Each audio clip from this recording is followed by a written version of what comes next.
Thank you for joining us today for the effort to lift up all around us, including ourselves. Today, our first hour will be a talk on occultism and theosophy, followed by a question and answer period. Then from 12:05 to 1 o'clock, there will be a roundtable Google Meet study of the Bhagavad Gita, a devotional work extracted by Mr. Judge from the Mahabharata. So I'll turn it over to speaker now for the talk. Okay, the voice of the silence. The pupil must regain the child state he has lost, ere the first sound can fall upon his ear. The light from the one master, the one unfading golden light of spirit, shoots its effulgent beams on the disciple from the very first. Its rays thread through the thick, dark clouds of matter. Now here, now there, these rays illuminate, like sun sparks light the earth through the thick foliage of the jungle growth. But, O disciple, unless the flesh is passive, head cool, the soul as firm and pure as flaming diamond, the radiance will not reach the chamber. Its sunlight will not warm the heart, nor will the mystic sounds of the Akashic heights reach the ear, however eager at the initial stage. Unless thou hearest, thou canst not see. Unless thou seest, thou canst not hear. To hear and see, this is the second stage. When the disciple sees and hears, and when he smells and tastes, eyes closed, ears shut, with mouth and nostrils stopped, when the four senses blend and are ready to pass into the fifth, that of the inner touch, then into stage the fourth he has passed on.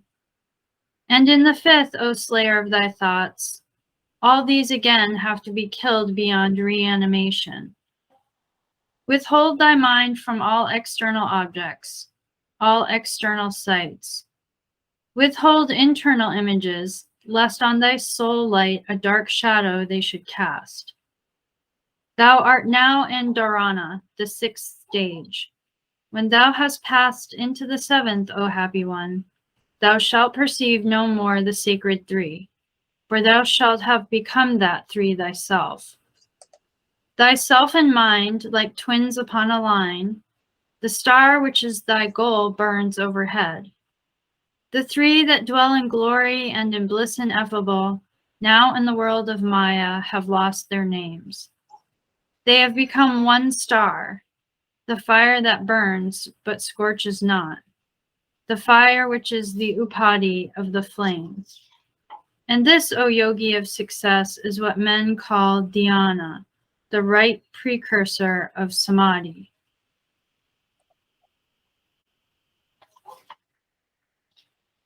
And now thyself is lost in self, thyself unto thyself, merged in that self from which thou first didst radiate. Where is thy individuality, Lanu?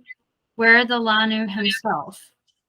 It is the spark lost in the fire, the drop within the ocean, the ever-present ray become the all in the eternal radiance. And now, O Lanu, thou art the doer and the witness, the radiator and the radiation, light in the sound and the sound in the light. This is on occultism and theosophy.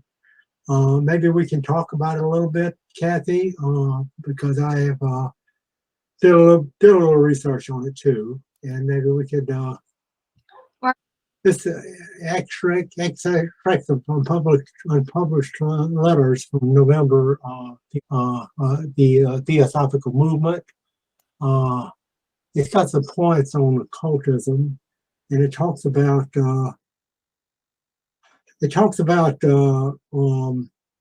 individuals as well as groups and how they can can advance individually and in groups. That what I was reading between the lines here was that occultism is hidden, but it's not really hidden, because if you are on the path to learning the ways of nature's laws, and if you're applying that and you're making your best effort to do that, you advance, and you advance all around you. And you're better off, of course, the more you know, but the more you know, you learn by doing. And you're not penalized because you're not the most intelligent person in the world, but you continue to do this. You learn by doing, and learn by studying, and you apply what you can every day, every moment of your life until you get to a point where you need the help of the masters, and you don't go out and look for the masters.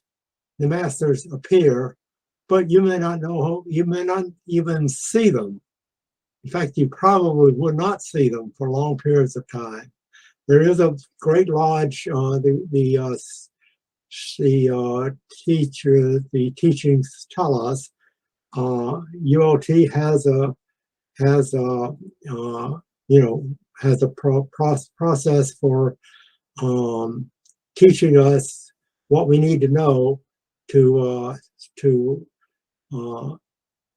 get in touch with nature and help along the way. Do I understand it?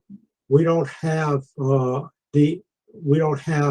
license to do this. We don't have the sole effort to get there, but we certainly have an excellent plan that HPB laid out for us.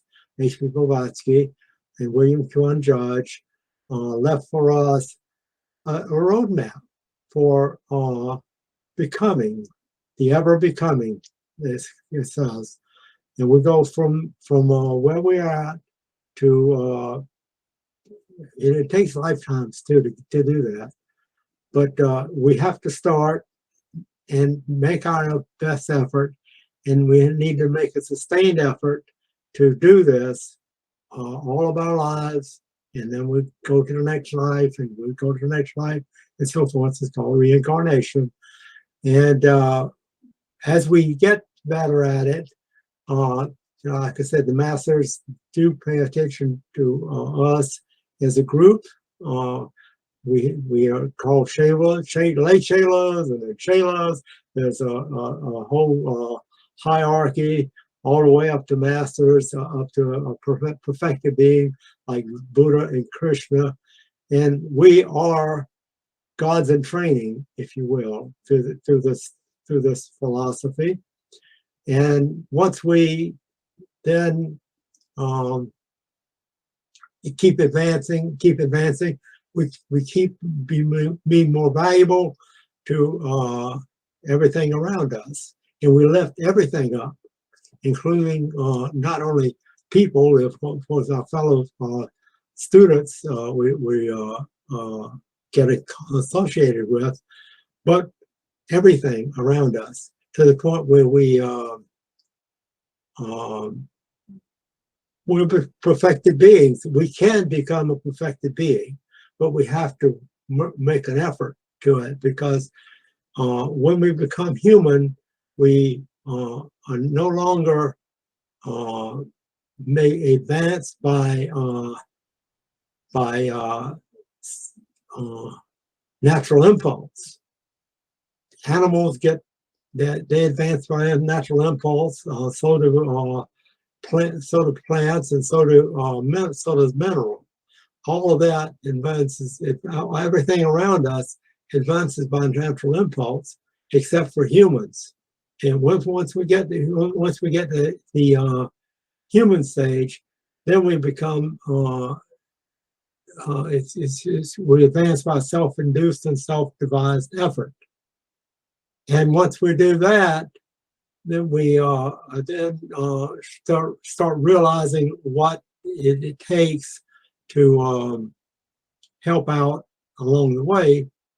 And as we do that, we then realize what this secret, if you will, that is laid out in the secret doctrine, and by H.P. Blavatsky and William Quinn Judge has a very good book called The Ocean of Theosophy, which is this right here, and we're studying that too every 2 or 3 times a month. And so that's essentially in a nutshell. Just jump in anytime you want and pick on, because and anyway, we will we have talks with this lodge every we were doing it every month, and now we're doing it twice a month. When we started doing that the 1st of January, and next time we have a talk will be from the pulpit, from the platform. Started that'll be from the platform on the 6th of February, whatever the first Sunday of February is. First Sunday of the month is when we have these talks. And then next, in the middle of February will be another talk, and so forth.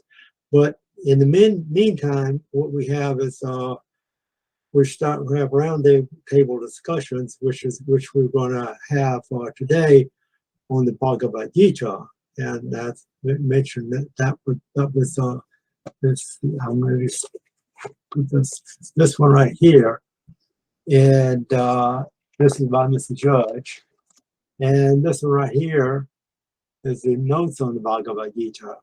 So we just started this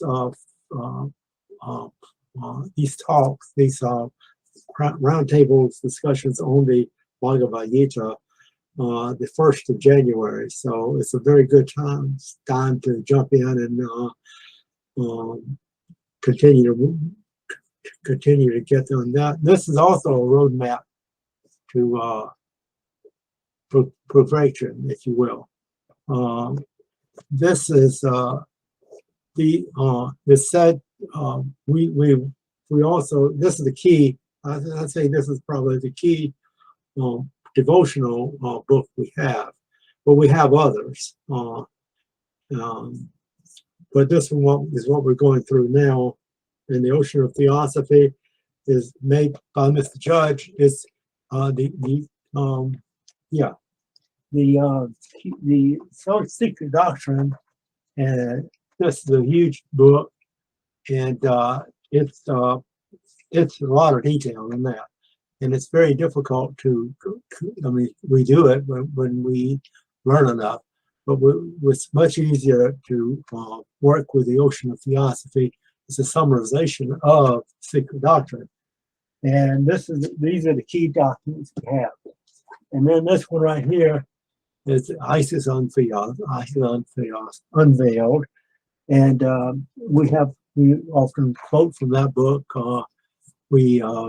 So those are the key documents we have, and that's, as we live in this, as we go through this life, and we learn what we learn,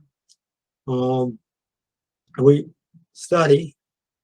That's what we get to the point where we continue on through our self-induced and self-devised methods. That's the key things we're trying to do, to the point where we, you know, we keep advancing, we keep trying, we just got to keep trying and plugging at it in every minute. There's no, you know, there are certain certain points in the philosophy where it appears that we are, you know, we're making advancements. Like, for example, even adepts have advanced on this points too, but these points are not something that we go for. We go for just doing our job, and as we are doing our job, we become, we are ever becoming, if you will, and we go we're working toward the next step. In this philosophy here, we are considered lay chelas right now. In fact, EOT says we call this a semi-esoteric, because we are then we have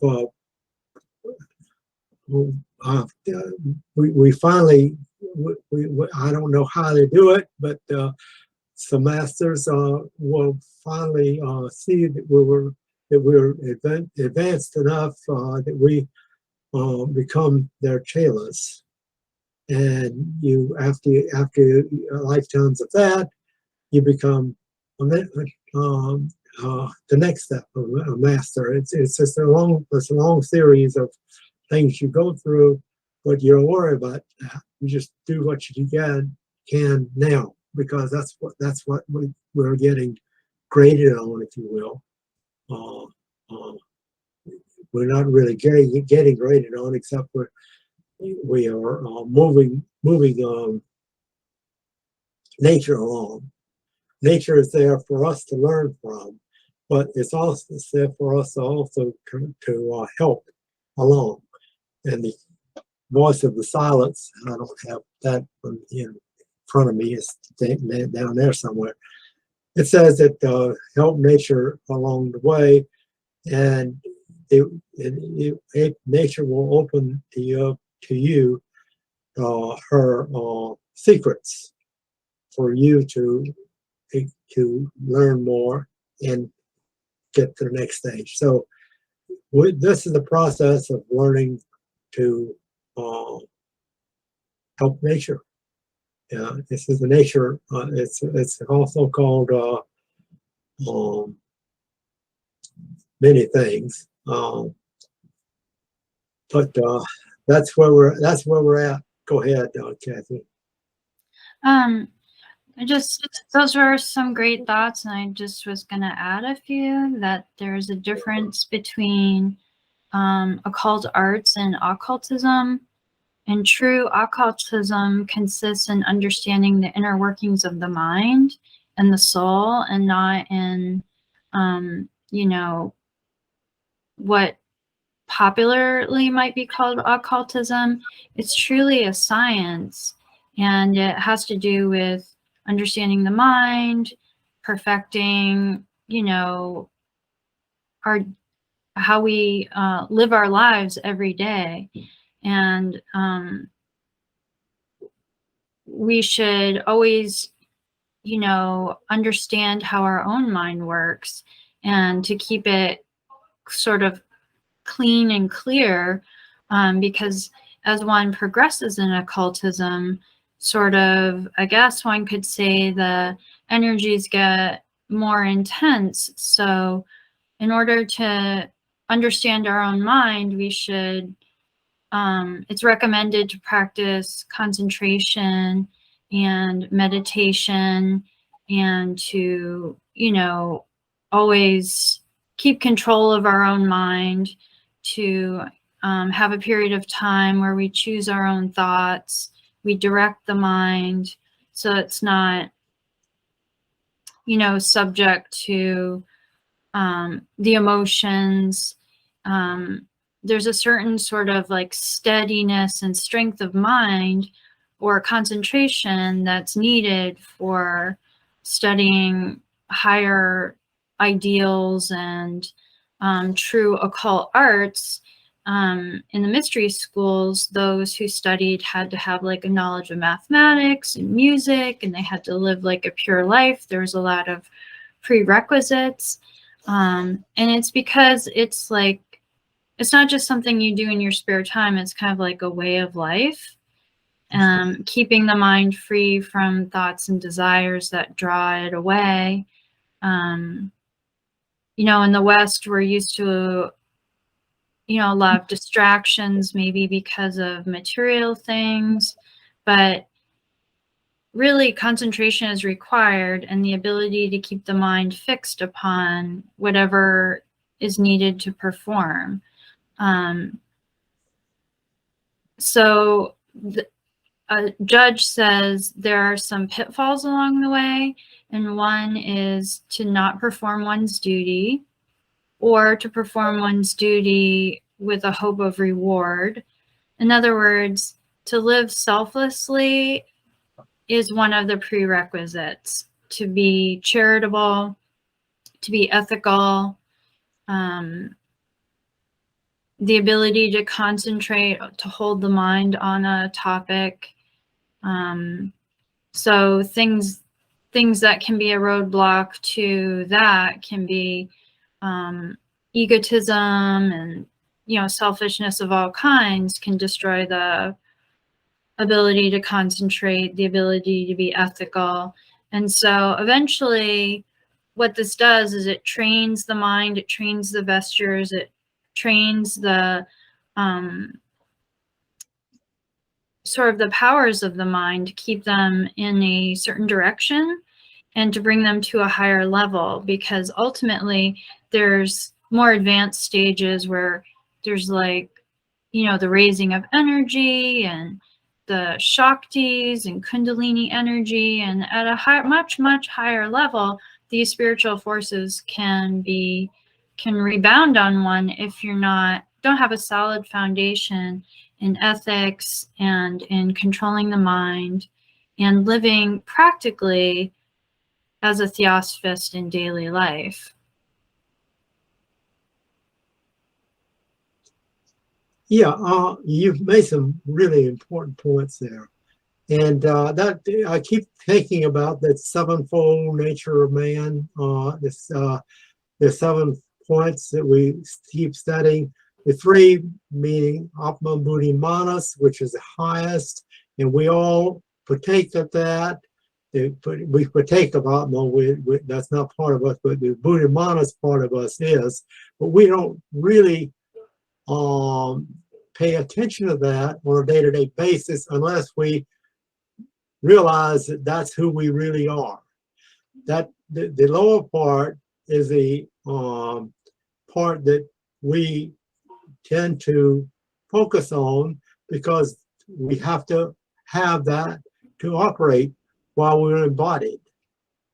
And the passions, the desires, and all that, that all has its place while we're embodied. But if we're not focused on the selfless part of us, which is the Buddhi Manas, and which will partake of Atma, which is everything around us, really, the way I understand Atma, it's the forces, that are forces of nature, which we can partake of if we know how to do it. And we learn, as we learn, we can partake of more of the Atma part. And that's the difference between us and the masters. The masters are there, they attract the same forces that we can attract if we know how to do it. So that's, I think of us as more of a magnet that we develop throughout our lifetimes. And as we as we learn more, we become much better magnet for attracting these forces all around us and using them in an effective way in advancing nature. Yeah, So, I mean, occultism means that which is hidden, and there are these, you know, latent powers to some of these higher vestures that are not awake now, but through a process of growth and spiritual discipline, as we grow along this path, these forces will awaken, and to have the moral and ethical foundation to use them properly is what's required. Otherwise, there can be physical, psychological, or spiritual harm.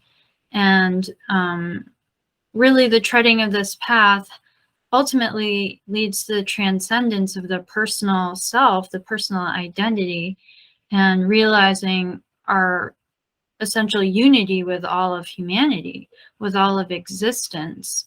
And it really leads to the destruction of the false idea that we are these separate beings, and it leads to true spiritual knowledge, which leads to perfection, essentially.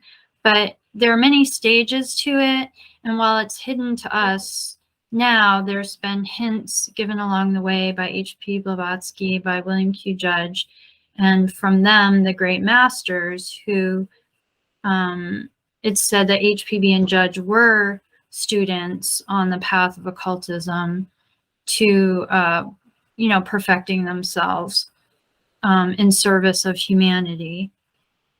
So there is definitely stages and processes that, you know, sound exotic and interesting, but the very first step is to live the life of,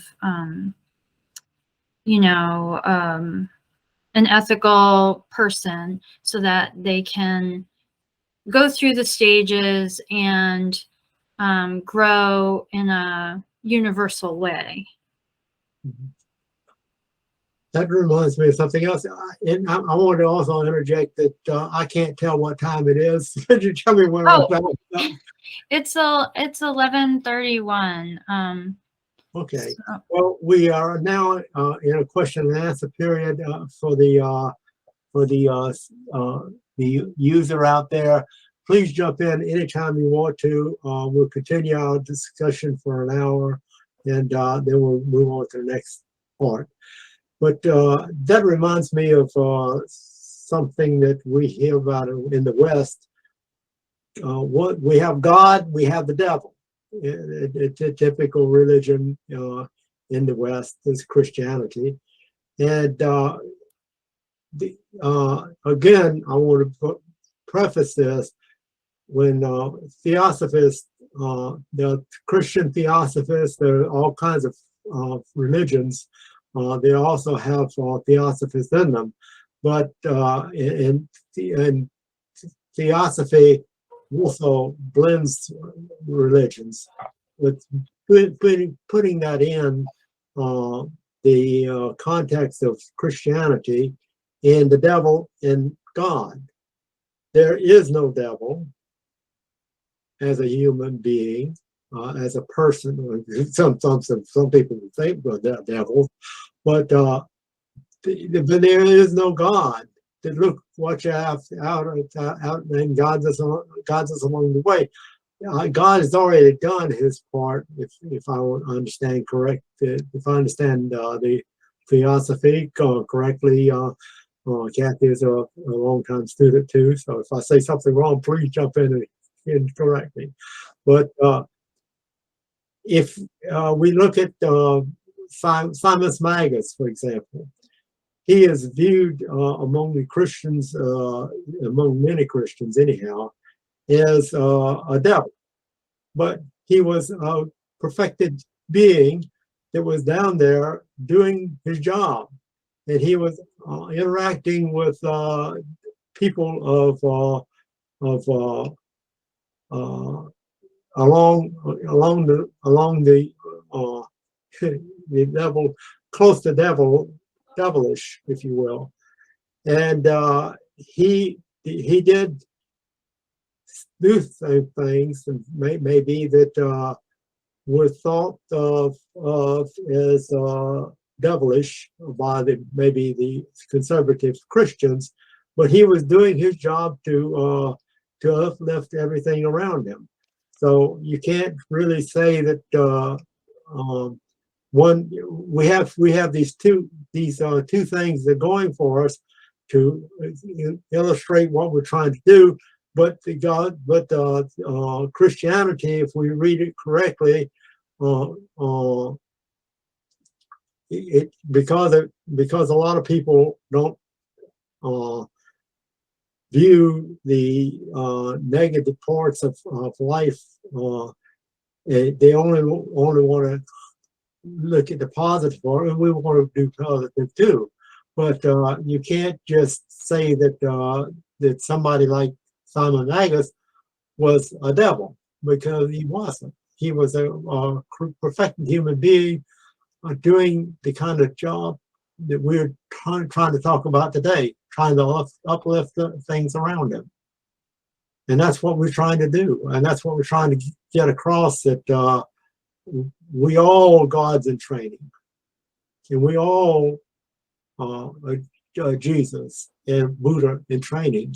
The only thing is, the only difference between them and us is that they have perfected themselves in that inner person, inner being, which we keep talking about in Theosophy, which we never see unless we are able to put that higher level stuff out through our human condition. If we've got that human condition in control, like Buddha, they say he had a finely woven body, and he can appear in that body. We don't know how many perfected beings we have around us, but I'm sure we got a lot of perfected beings around us, but they can't do the job for us either. They can only help us along the way. So in occultism, we are working toward that perfection. And it is a hidden knowledge. We have to learn, we have to dig it out ourselves to get started in it. And then we get helped along the way. Yeah, HPB says, occultism is not magic, though magic is one of its tools. It's not the acquirement of powers, whether psychic or intellectual, though both are its servants. So through gradual but purposeful development, magic and the use of psychic powers do come into it, but a lot of people mistake the one for the, mistake learning, some occult, psychic thing as being occultism. But we have to remember that all those things are the tools of it. Like occultum, to just repeat, occultum is not magic. Magic is one of its tools. So it's like much broader than what people usually take it to be. And unless the intention going into, developing a power or using any power of the mind, unless it's for the good, of others, the spiritual will transform itself into the psychic, and then it'll tend towards negative results. So the power and forces of our nature can be used equally for good or for selfish. And so it's our motive is super important whenever we use any powers of the mind. And this is reiterated over and over again. Some of the masters have made similar statements. Explore further, but the meeting user has raised his hand and he has. Oh, sorry. Go ahead. Yeah. Could you unmute, please?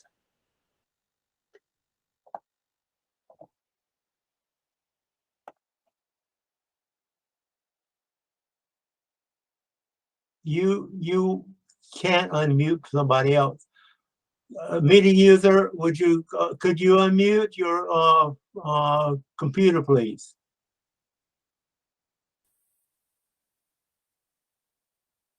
Okay. Now, please, if you have a comment, please let us know.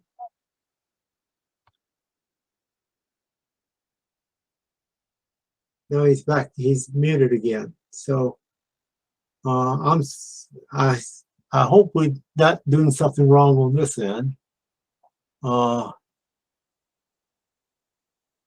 Remove.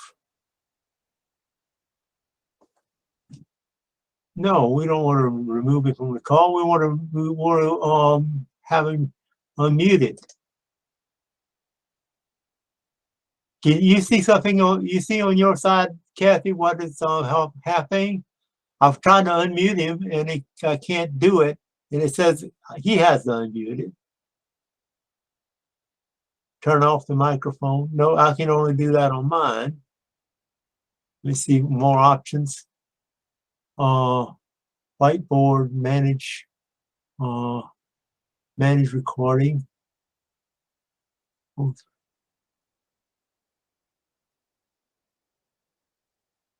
Now, Kathy, I can't hear you. Do you want me to read his comment in the chat? Yes, please. Thanks. Can we consider humanity's mode of being as a spectrum, selfish to selfless, to be first balanced, then transcended? Yes. If meeting user also has obviously from that question has quite a knowledge of this philosophy. So we hope he'll be able to unmute himself or something like that and join this conversation. But yeah, that you want to go ahead and answer his question? Because it didn't stay all in my head. Sure. Well, I'll just reiterate and then maybe offer some thoughts. Humanity's mode of being as a spectrum from selfish to selfless, first balanced, then transcended. That sounds like a great way of putting it. Great way of putting it to me. I think looking at it on a spectrum is a great way to look at it because we're all in the process of moving from the personal to the selfless, and it takes time and things happen to us that we don't anticipate what our response is going to be. So we're always kind of a work in progress. But I guess it's important to, I guess life gives us lessons and then we can kind of gauge where we are on that spectrum. And though we can always keep the highest intention, we have to know we'll fall short some of the time. Mr. Judge talks about having a trajectory to like aim the bow and arrow, you know, a little higher than the goal because we all tend to fall a little short here and there. But as much as we can, you know, keep our equilibrium, keep our emotions in check, keep our motivation at the highest point, it seems reasonable that we can, you know, make goals for ourselves, maybe make a vow or a pledge to keep you know, working as hard as we can at the highest level we can. And gradually, you know, it's said that the masters recognize those who are sincere, and they're as eager to help those who are sincere. You know, they can see on the inner planes those whose minds are lit up. It's as if they're standing on the top of the mountain and they can look down and see where the lights are below. So, yeah, I think unseen help will come to those who have the right motivation and are sincere. I think it's that spectrum that was presented would be a very good. But we have to also look at I think we're naturally selfish. When you throw in those lower four elements that the sevenfold nature of man, if we took out the three elements, we're just getting by on this in this world, and in an intellectual way, and we're not going to get to where we want to go. If we also throw in the higher or the selfless, okay, and we continue on that spectrum from selfish to selfless, and that's what I understand this philosophy is telling us.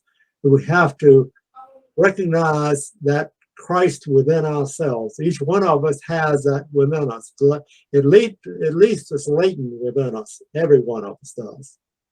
And we have to pay attention to the selflessness so we be able to get advance on that spectrum to becoming the ever becoming is called to from where we are now to becoming totally selfless. And I think even among the Theosophists that we're a little selfish. We might be not as selfish as people who have been introduced to this philosophy, but you know, we have this tendency it's in some within us will drag us down every now and then, and we have to try to stay in that spectrum of the selfless spectrum to overcome that. And as we are able to do that through our own efforts and maybe the masters' efforts along the way, and they do help us. We don't know it, but they help us along the way. At least they don't directly become like karma and reincarnation. That is the law in this philosophy, and we can overcome a lot of stuff in the karma, you know, by paying attention to our karma and in reincarnation and so forth. But the masters themselves cannot interfere with our karma, but they can help direct that karma so that we can get a chance to overcome it ourselves, if you will. Yeah. Another thought taken from some theosophical writings is that we act in a mirror to how the universe acts, and the action of spirit in matter basically throws it into 7 different conditions and produces 7 hierarchies, so to speak. And so man mirrors this in the macro. And so in these 7 different principles, currents of nature, there are also like finer currents that are, you know, within the body. There are those that are finer than those passing through the veins, arteries, and nerves. And they're not recognized by ordinary men, but the mind of the controller can activate these currents or not. And they're what's mirrored in the whole of nature. And that's why understanding oneself is the key to understanding nature. But Theosophy doesn't recommend just a one-sided learning. We have to understand the micro and the macro at the same time and place all under the dominance of the activated spiritual perception. That's right.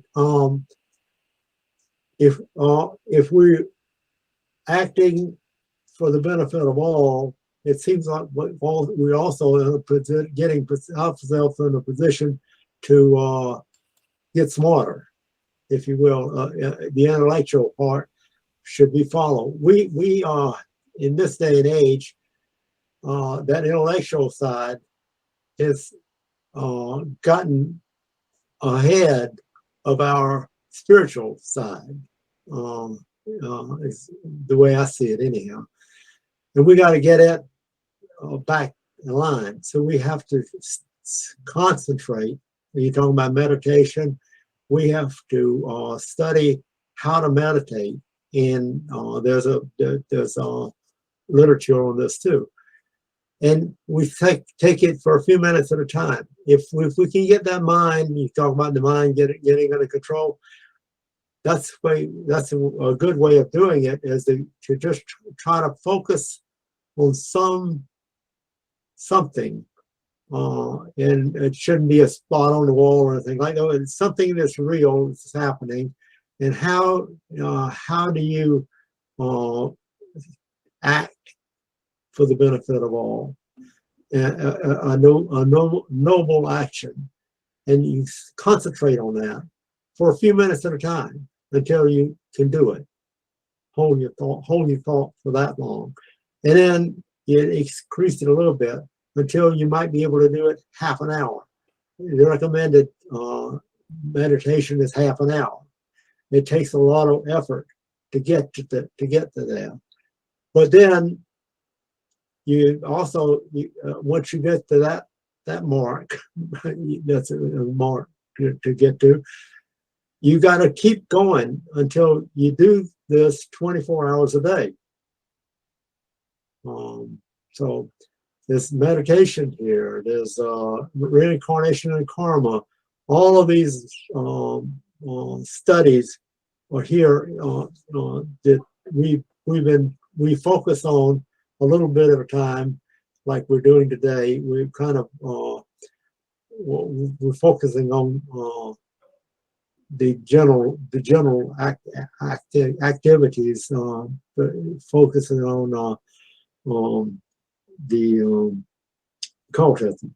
But we have to work at getting to the point where we can understand what's occultism and what's not. And it's not that important we understand it. We just got to become selfless. But we cannot help humanity very much unless we also become knowledgeable about how to help. Is it possible to have like a pure thought? Because, you know, our mind often reflects influences around us, thoughts of other people intrude. You know, the mind sort of regurgitates stuff automatically. Is it possible? Is it possible to have a truly pure and spiritual thought? It is possible to keep trying at it. It's my understanding that because of what you just mentioned there, if we are embodied, we're always going to have something get in the way with a pure and spiritual effort for thought.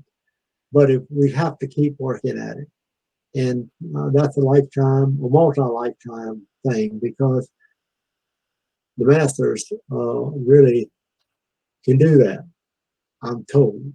I'm not a master, but I believe that I believe I understand the philosophy well enough to say that it is solid, and we will get there if we work at it. Perfect, perfectly pure thought. That's what we will get when we become a master.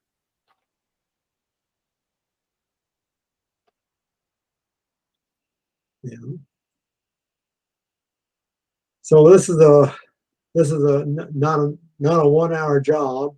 This is a multi-lifetime job, but we have to try to focus on this a little bit at a time, and that's what we're doing today, is trying to focus on it a little bit at a time.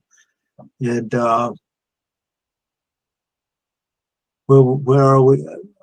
Okay, We're at 11:54, so we're getting close to this time that we've set for 12 o'clock. So we will.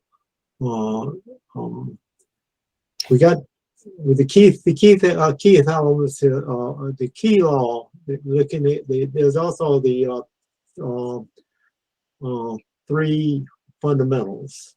So we might be able to spend the last few minutes talking about the fundamentals of theosophy.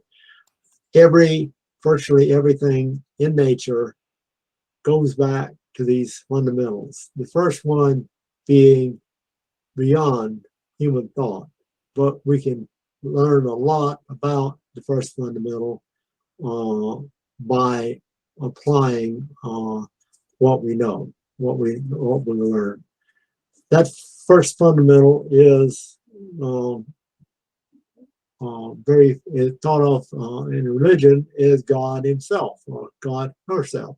But we know that that is not a single human being. That is an idea.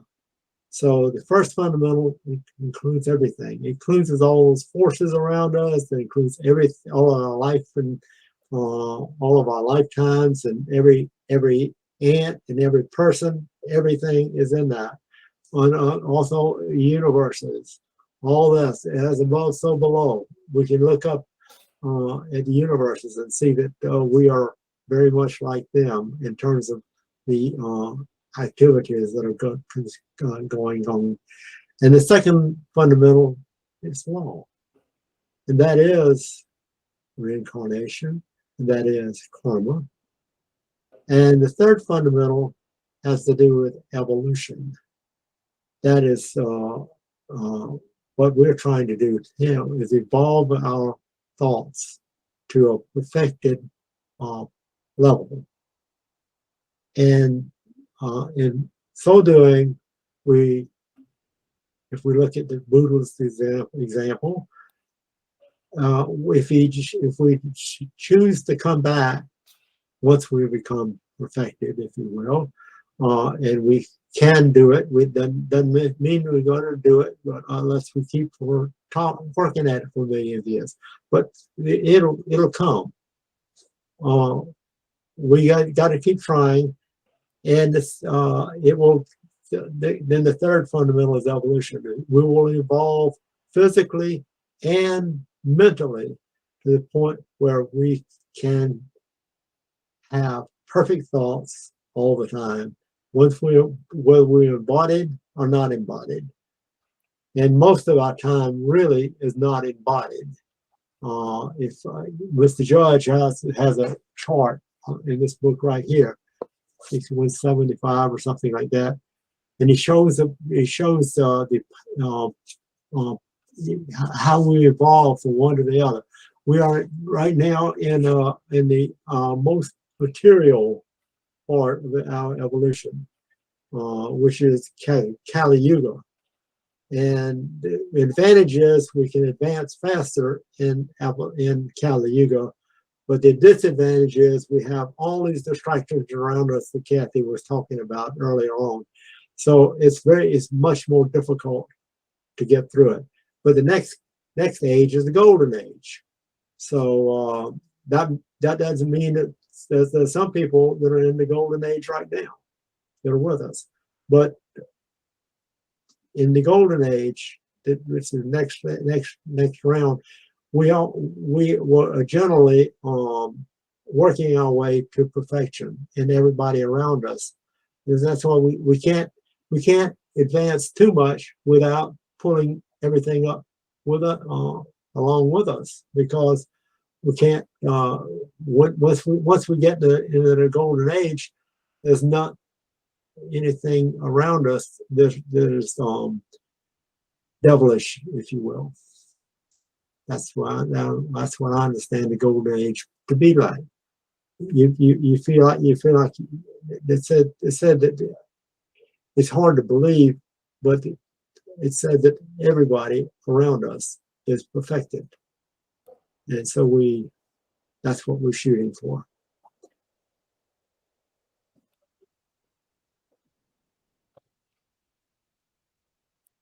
Is it 12 o'clock yet? Yeah, 11:59. That's 12 o'clock. Okay, we're going to switch gears a little bit. We're going to, I'm afraid to turn the recording off, because I don't, our user, a meeting user, I don't want to lose him or her. I would rather just go ahead and continue on what we're doing, and if we want to stop the recording, we can do it. We can just cut it out and edit it. So, why don't we just take a minute or so to switch gears, and we'll do it. Okay, and then we'll meet back for the GITA. Yeah, if we need to take a minute or two, we can do it. I think I could take a minute. So, okay. We were now getting ready to go into the Bhagavad Gita, which is the notes is what we're going to start with today, because we had done the chapter on the Bhagavad Gita the last time, but you wouldn't miss, maybe won't miss that much, because we're going to go into their notes and very briefly continue on with this. But the key parts of the notes that we went through so far was starting on page 1. The title of this sacred Hindu poem was paraphrased. It would read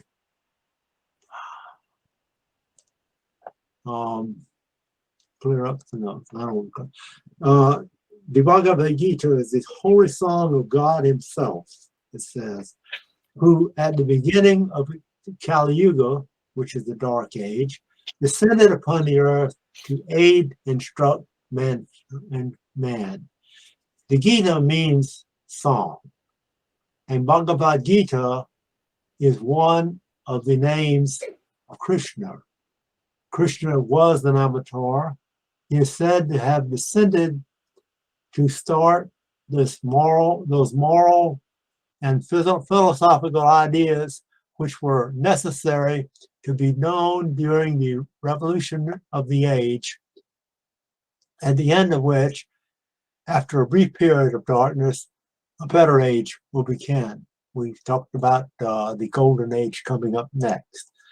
And that portion included in the poem the Mahabharata, which is the bigger work that this small Bhagavad Gita started from. That portion included is the sublime philosophical and metaphysical dialogue held by Krishna with Arjuna on the eve of a battle between two aspirants for dominion. We often think of the Gita as a dialogue between Krishna and Arjuna to see which one is going to be dominant. Going down, man is continually imitating the higher spiritual planes, and a great sage could easily adopt a human event in order to erect a noble philosophical system upon such an allegorical foundation. The great sage being, the way I read it, is Krishna. And going on to the introduction, so to study the Bhagavad Gita by the light of that spiritual lamp within each of us, which the superior soul will feed and increase within us. That's what we're working on now. And one should strive to get above the disclosed word, and to think about the meaning of those words. That when we not have this privilege, then surely we would be reduced to obtaining true knowledge that Kathy mentioned earlier, true knowledge solely from the facts and the experience as suffered by the mortal frame. But if you know better, you don't have to suffer and fall into the gross error of the materialist, who claim that mind is only an effect produced by the physical brain molecules coming into motion. And that's what we are getting over if we understand the Gita. This valuable privilege of looking for the inner sense, Krishna declares that he will feed the lamp of spiritual wisdom so that the real meaning of his words may be known. And that was the key point. The Christian commentators often allow that in studying the Bible, the spirit must be attended to and not the letter. The spirit is undisclosed Veda, which must be looked for between the lines. So that's where we stopped that last time, and we'll start reading on page 7. Nor should the Western student of the poem. That's where in the meeting user, we did send this out. If you can't join us through Google Meet, you must have seen this at the bottom is an attachment. And if I'm still not seeing you as having your microphone on, so we will go as if we all understand where we're at. Hey, Kathy, you want to take over for a minute? Sure. Nor should the Western student of the poem be deterred from any attempt to get at the real meaning by the attitude of the Brahmins, who hold that only Brahmins can be told this real meaning, and because Krishna did not make it plain, it may not be made plain now to Sudras or low-caste people. Were this view to prevail, then the whole Western body of students would be excluded from using this important book, inasmuch as all persons not Hindus are necessarily of Sudra caste. Krishna did not make such an exclusion, which is only priestcraft. He was himself of shepherd caste and not a Brahmin, and he says that anyone who listens to his words will receive great benefit. The sole limitation made by him is that one in which he declares that these things must not be taught to those who do not want it or want to learn it. Want to listen is the next thing I got on here. Mine. Oh, I see. There's a footnote. I see. Do not want to listen, which is just the same direction as that given by Jesus of Nazareth when he said, "Cast not your pearls before swine." But as our minds work very much upon suggestion or clues, and might, in the absence of any hints as to where those clues are placed, be liable to altogether overlook the point, we must bear in mind the existence among the Aryans of a psychological system that gives substance and impulse to utterances declared by many Orientalists to be folly unworthy of attention from a man of the 19th century civilization. Nor need we be repulsed from our task because of a small acquaintance with that Aryan psychology. The moment we are aware of its existence in the poem, our inner self is ready to hear the outer man to grasp after it. And in the noble pursuit of these great philosophical and moral truths, which is only our eternal endeavor to realize them as part of our being, we can patiently wait for a perfect knowledge of the anatomy and functions of the inner man. Should we stop there for a second? Because that really tells us that I think that this little book here, if we pay attention to it, gives us hints as to how to interpret. We talked about karma, we talked about reincarnation, the day-to-day life. That's little tidbits in that book, in this booklet. So if we pay attention, maybe it's probably, I'm told that it's wise to reread bits of the Secret Doctrine. If all of it, we can reread it, that's good. But things like the Bhagavad Gita, which gives little tidbits of hints that we can go on, we would get a different meaning every time we read it. I think I do anyhow. So anyhow, that's all I had to say about that. But the knowledge, the functions of the inner man, is that where we stopped? But anyhow, that's what we have to get to grips is that not the outer man. The outer man will function as the inner man transforms. The outer man will transform too.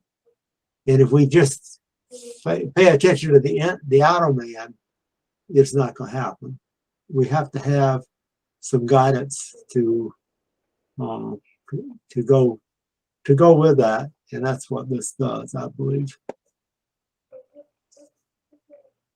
Do you want me to continue, or? Yeah, please do. Okay.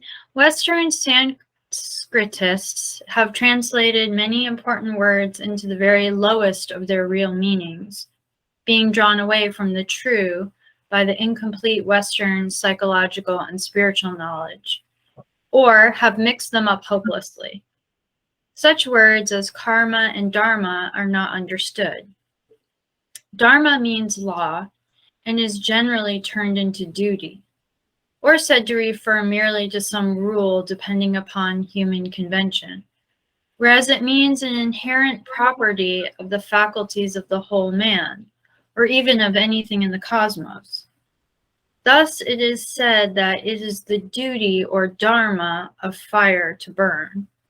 It always will burn and thus do its whole duty, having no consciousness, while man alone has the power to retard his, quote, journey to the heart of the sun, unquote, by refusing to perform his properly appointed and plainly evident dharma.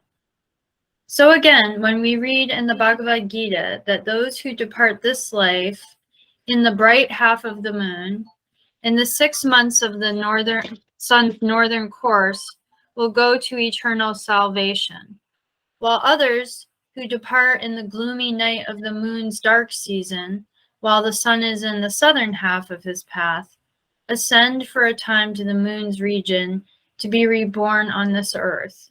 Our Orientalists tell us this is sheer folly, and we are unable to contradict them. But if we know that the Aryans, with a comprehensive knowledge of the vast and never inharmonious correspondence reigning throughout the cosmos, in speaking thus, meant to admit that the human being may be or not in a state of development in strict conformity to the bright or dark moon, the verse becomes clear then. The materialistic critic we'll take the verse in the 4th chapter, which says that, quote, he who eats of the ambrosia left from a sacrifice passes into the Supreme Spirit, unquote, and ask us how the eating of the remnants of a burnt offering can confer salvation.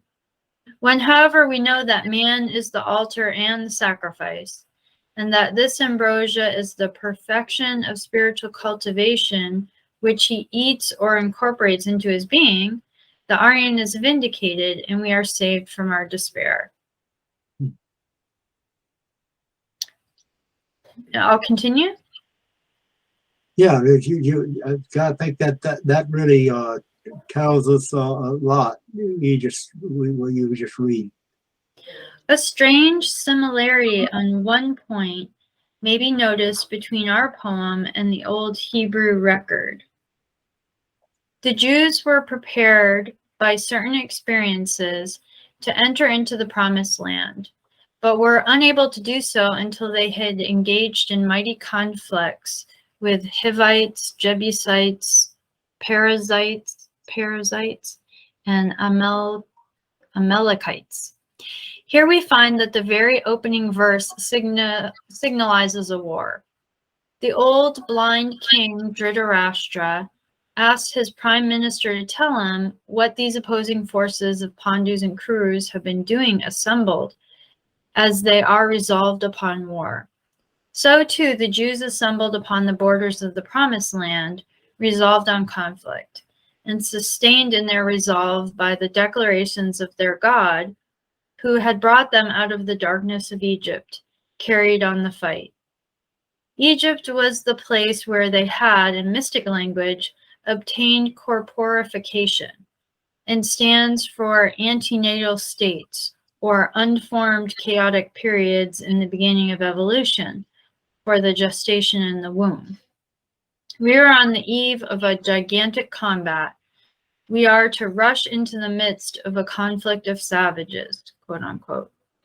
If this opening verse is understood as it was meant, we are given the key to a magnificent system, and shall not fall into the error of asserting that the unity of the poem is destroyed.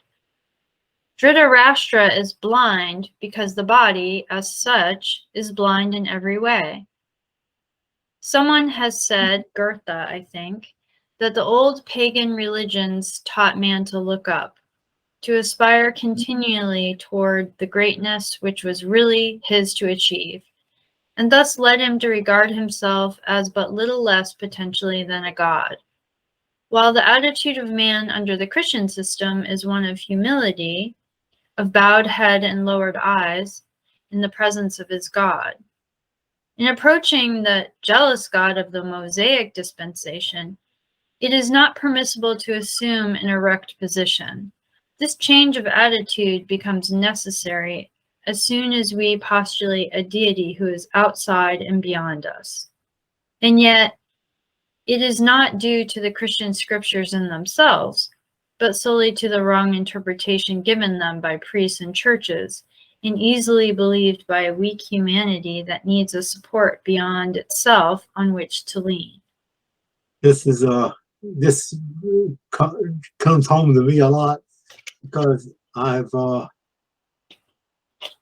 one of the last things I heard from a church was that to talk on the inerrancy of the scripture. The scripture itself is okay, but it's the way that we in the West interpret it in general is what the problem is. So that really didn't get to the problem. The whole talk. Well, it was a good talk because just like this is an error. Well, I don't want to compare this to the Bible but it is. This is a devotional book. So is the Bible. So are other devotional books out there, and we're told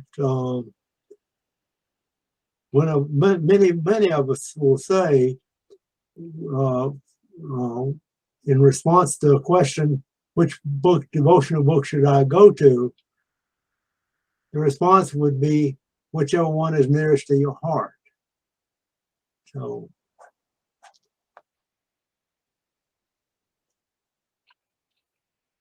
Okay, continue. continue. Yeah. The Aryans, holding that man in his essence is God, naturally looked up to him and referred everything to him.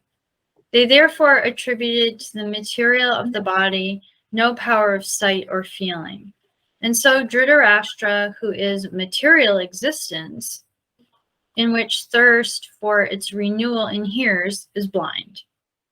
The eye cannot see nor the ear hear of themselves. In the Upanishads, the pupil is asked, quote, what is the sight of the eye and the hearing of the ear, unquote, replying that these powers reside solely with inner organs of the soul, using the material body as the means for experiencing the phenomena of material life. Without the presence of this indwelling, informing, hearing, and seeing power, or being, this collection of particles, now deified as body, is dead or blind. These philosophers were not behind our 19th century. Boscovich, the Italian, Faraday, Fiske, and other moderns have concluded that we cannot even see or know the matter of which these bodies and the different substances about us are made up, and that the ultimate resolution is not into atoms finely divided, but into, quote, points of dynamic force, unquote. And therefore we cannot know a piece of iron, we only know the phenomena it produces. This position is an ancient Aryan one, with another added, that the real perceiver of these phenomena is the self. It is only by an acceptance of this philosophy that we will ever comprehend the facts of nature, which our science is so laboriously noting and classifying. But that science ignores a large mass of phenomena well known to spiritualists here and to ascetics in Asia, because the actual existence of the self as the final support of every phase of consciousness is denied. The disappearance of the ascetic is a possibility, quote unquote, but the West denies it. Whilst it is doubtful if even spiritists will admit that any living man can cause that phenomenon known as form to disappear. They are, however, willing to grant that a materialized spirit form may disappear, or that some mediums are living who have disappeared while sitting in a chair, either as an actual dissipation of molecules or by being covered as with a veil. In those instances, the thing happened without knowledge or effort on the part of the medium, who is a passive agent. But the Eastern ascetic, possessing the power of disappearing, is a person who has meditated upon the real basis of what we know as form, with the doctrine ever in view, as stated by Boscovich and Faraday, that these phenomena are not realities per se, and adding that all must be returned to the self. And so we find Patanjali in his compilation of yoga aphorisms stating the matter. In his 21st aphorism, Book 3, he says that the ascetic, being aware that form as such is nothing, can cause himself to disappear. It is not difficult to explain this as a species of hypnotism or psychologizing performed by the ascetic. But such sort of explaining is only the modern method of getting out of a difficulty by stating it over again in new terms. Not until it is admitted that the self eternally persists and is always unmodified will any real knowledge be acquired by us respecting these matters. In this, Patanjali is very clear in his 17th aphorism, Book 4, where he says, the modifications of the mental state are always known because the presiding spirit is not modified. We must admit the blindness of Dhritarashtra as body, and that our consciousness and ability to know anything whatever of the modifications going on in the organism are due to the presiding spirit. So this old blind Raja is that part of man which, containing the principle of thirst for existence, holds material life. The Ganges bounding his plain on one side typifies the sacred stream of spiritual life incarnated here. Oh, There. you know, I'm seeing things. I've gone through this before, I believe. I've seen things that I didn't see before, like the old blind, how he represents materialists. Materialist doesn't know any better. They see that as all. I have been working with a person that I went to college with. He said, he said I was going to be a preacher, and then he wound up being an engineer, and he was in charge of something inside, from an engineer's background. But he seemed to be so close to Theosophy until I tried to introduce him to it. And he said, that's where I've got him now. I also told him about the secret doctrine, and I put him on the Phoenix site, stuff like that. And he still does not understand. I said, all this material has got to come from somewhere. He's a materialist. I said, where do you think it comes from? I said, it's spirit. Oh, well, you can't. I said, you can feel it. You can't see it. You can feel it. But anyway, that's the typical attitude that we have to deal with these days. So that's our karma, I guess.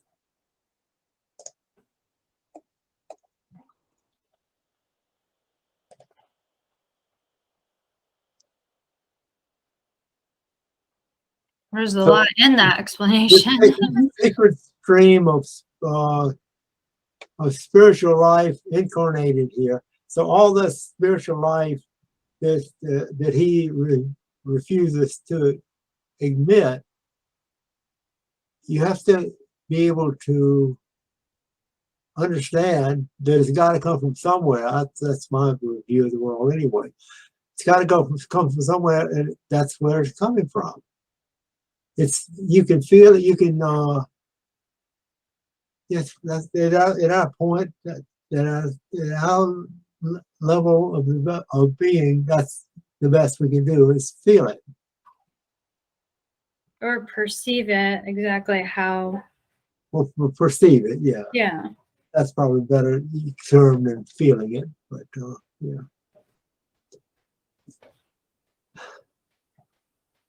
Again, I'm not seeing the time. I guess it's 12:30. 12:30. Okay, well, I guess Should I continue on? Yeah. Okay. So we just left off with the sacred stream of spiritual life incarnated here. Yeah. At first, it flows down unperceived by us through the spiritual spheres, coming at last into what we call matter, where it manifests itself but remains unseen, until at last it flows into the sea, or death, to be drawn up again by the sun, or the karma of reincarnation. The plane is sacred because it is the temple of the Holy Ghost. Kurukshetra should then read, the body which is acquired by karma. So the king does not ask what this body itself has been doing, but what have the followers of material existence, that is the entire host of lower elements in man, by which he is attached to physical life, and the followers of Pandu, that is the entire set of spiritual faculties, been doing on the sacred plane. It follows then that the enumeration of generals and commanders gone into by the prime minister in reply to the king must be a catalog of all the lower and higher faculties in man, containing also in the names adopted clues to powers of our being only at present dimly guessed at in the West, or included in such vague terms as brain and mind.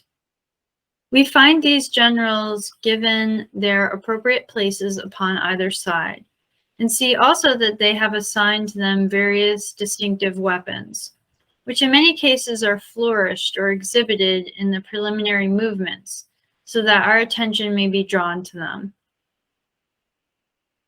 Salutation to Krishna, the Lord of devotion, the God of religion, the never-failing help of those who trust in him. We now have discovered that the poem is not disfigured by this account of a conflict that begins in the first chapter, to be then dropped while the two great actors retire to their chariot for discussion.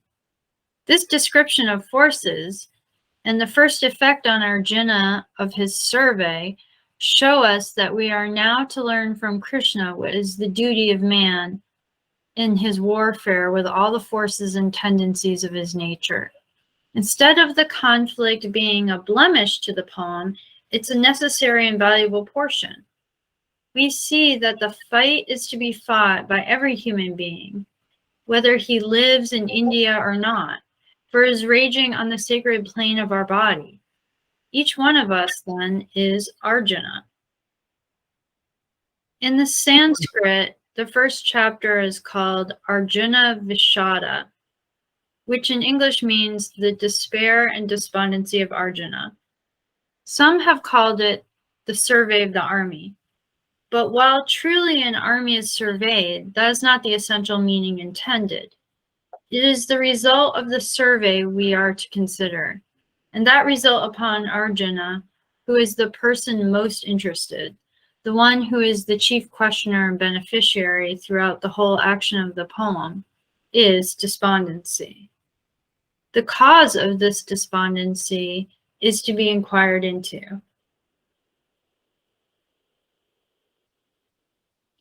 Yeah, pause or keep going?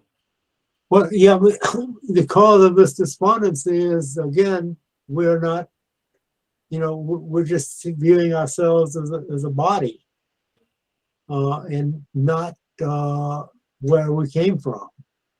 And the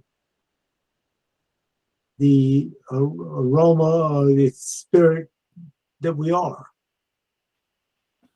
Yeah, and he sees all his faculties, which are like the generals and relations, all arrayed on either side, ready to do battle. He's despondent, but if you're to take it in the allegorical meaning, then strictly no despondency is required, really. It's the appropriate time for this battle. Yeah. Well, we're always in that battle while we're embodied, right? So we have the opportunity to advance while we're here, and then we assimilate that when we between bodies. So we have to recognize what we really are while we're here. Yeah, warriors in a great battle. And yeah, it's very easy to become despondent if you convince yourself that your personality and your body is who you really are, because that will fool you every time. Mm. So that's the forces we're having to deal with, right? Is that all that's in a nutshell? We're going through this to try to understand that they are. Well, the despondency can also come from seeming like it's nearly impossible some days. Yeah, because, well, it's very easy to believe that because the perfected being is very difficult to achieve because we don't understand. We can't, like this book is here. I mean, it's got. I'm used to dealing with huge figures, but it's got huger figures. You can't really wrap your human brain around these figures like a mantra and those numbers. If you try to do that, thinking about it from the lower standpoint, it'll drive you crazy. You have to have faith, a little bit of faith, to continue to go going. So this is the kind of stuff I think we need to understand or try to understand to keep going and to keep remembering that we are more than we are that we could see in the mirror. Truly. Okay, I'll continue. Unless, is that easier for you? Do you want me to read or? I have trouble. Okay. I am in. I got a larger print here on the screen, but I still I'm better than I was, but I'm still a bit hazy. Okay. What I don't know where we stop. Is it Okay. is it despondency? I'll read a little bit. Is despondency? Is that the word? Yeah, the cause of this despondency is required into. Arjuna, I'll try my hand in. Arjuna, in the flesh of determination, and before any analysis of either the consequences to himself or to others who might become involved, entered the conflict after having chosen Krishna as his charioteer. The forces are drawn up in line of battle, and he rides out to survey them. At once he sees ranged against him relatives of every class in their turn, preparing to destroy others, their relatives, friends, and acquaintances, as well as Arjuna's, who are enlisted on his side. Turning to Krishna, he says that he cannot engage in such a war, that he perceives only evil omens, and that even if the oppressors, being ignorant, may be willing to fight with such dreadful consequences in view, he cannot do so, but must give up the battle ere it is begun. Thereupon, Arjuna, whose heart was troubled with grief, let fail his bow and arrows, and sat down in the bench of the chariot. Every student of occultism, Theosophy, or true religion, all being the one thing, will go through Arjuna's experiences, attracted by the beauty of other seductive quality for him of the study. He enters upon the prosecution of it and soon discovers that he arouses two sets of forces.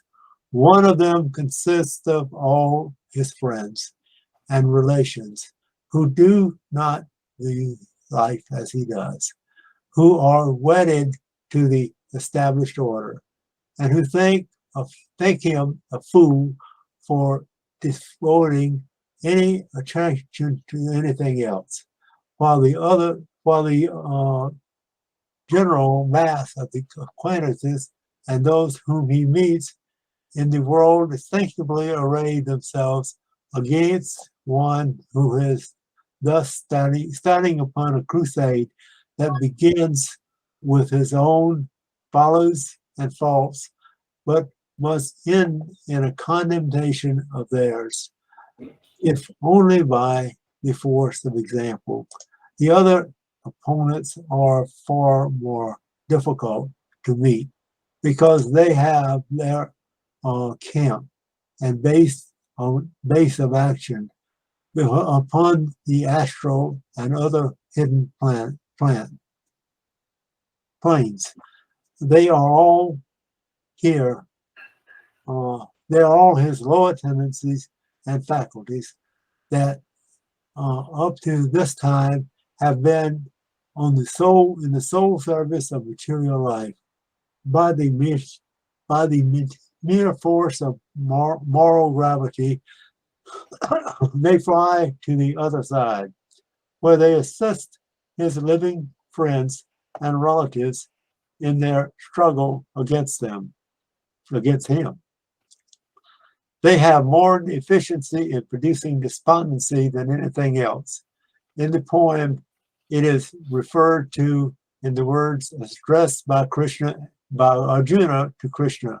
I am not able to stand, for my understanding as it were turneth around, and I behold inauspicious omens on all sides. All of us are brought to the study by our own request made to our higher self, who is Krishna. Arjuna requested Krishna to be his charioteer and to drive him forth between the two armies. It does not matter whether he now is consciously aware of it, of having made the request, nor whether it was made as a specific act in this life or in many a precedent one. It was made, and it is to be answered at the right time. Some of us have asked this many times before in an ancient verse of ours, in other bodies, in other lands.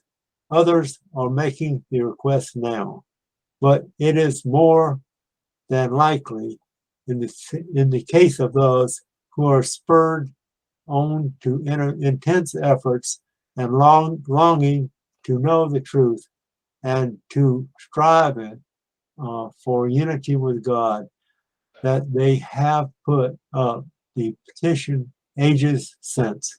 So now Krishna, the charioteer of this body, with his horses, the mind drives us forth so that we may stand with our higher self and all the tendencies connected with it on one side, and all the lower, but not all necessarily evil principles in the other.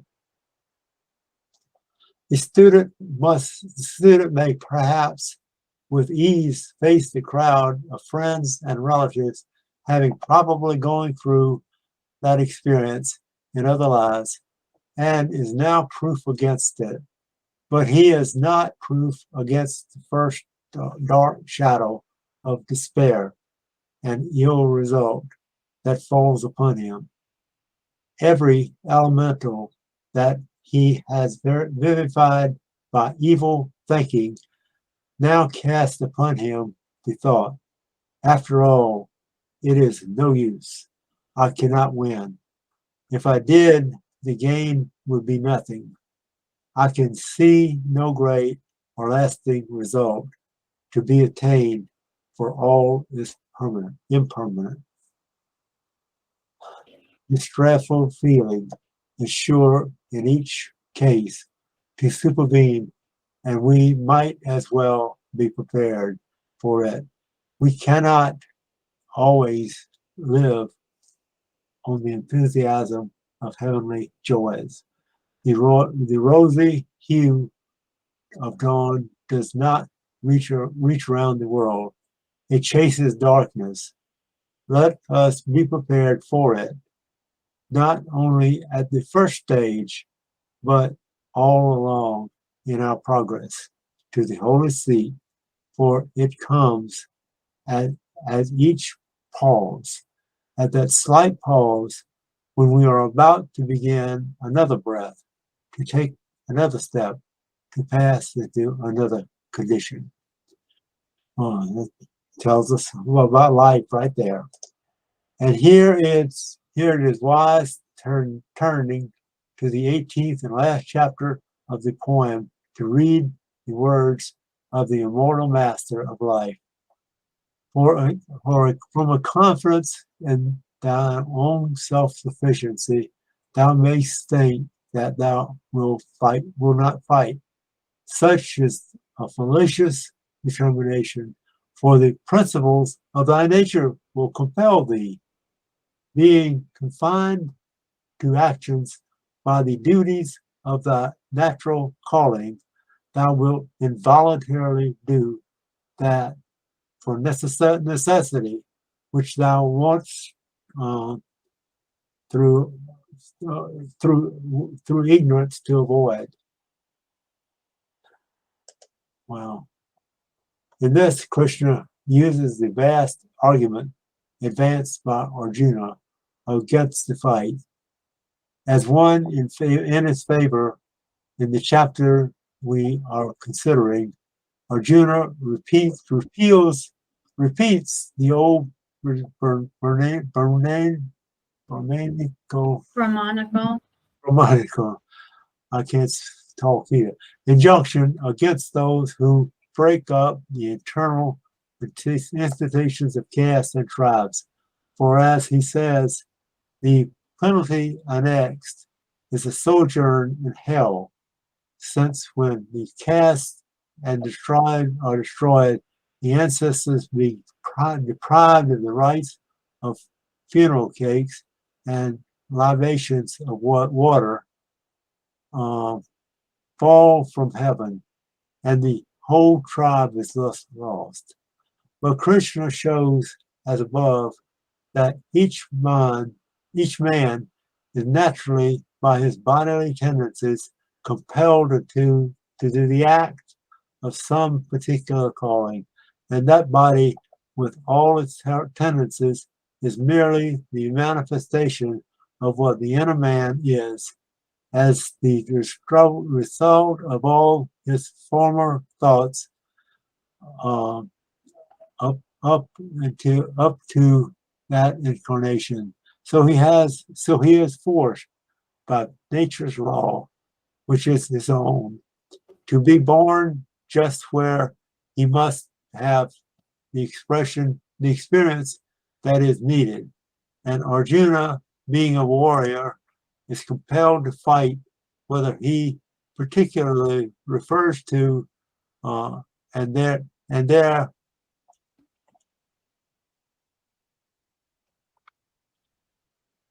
Yeah, it cuts off. Yeah, and there was there if and there we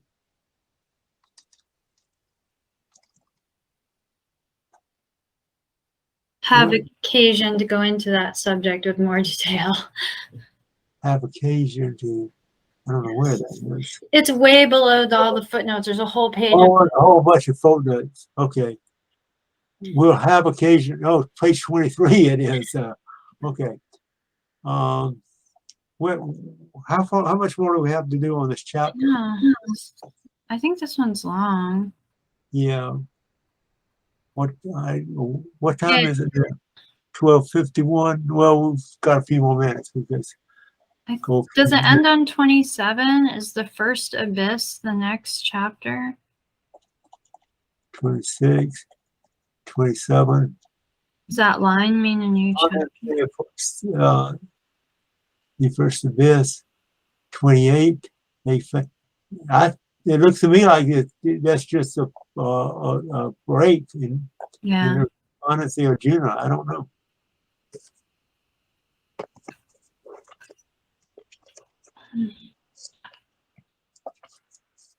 We'll go back to where we were.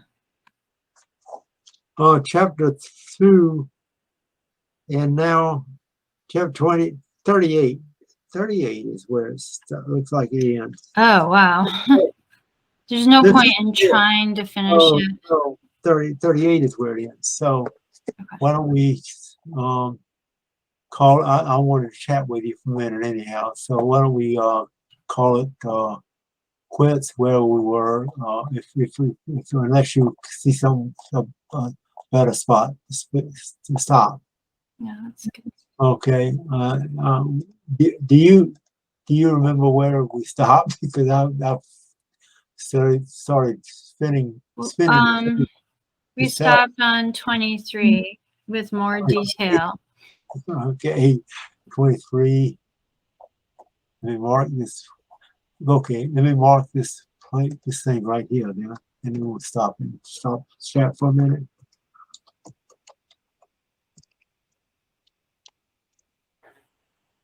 Stopped. 1-15-2023.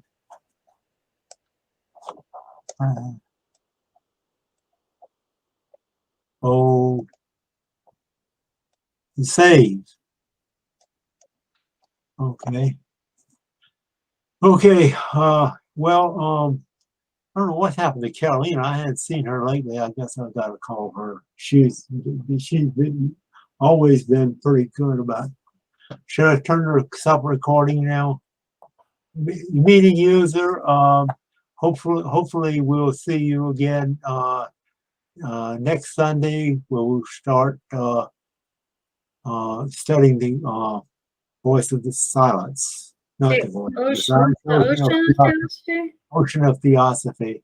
And it'll be announcements going out next week. If wherever you found us this time, you can find us again that same way.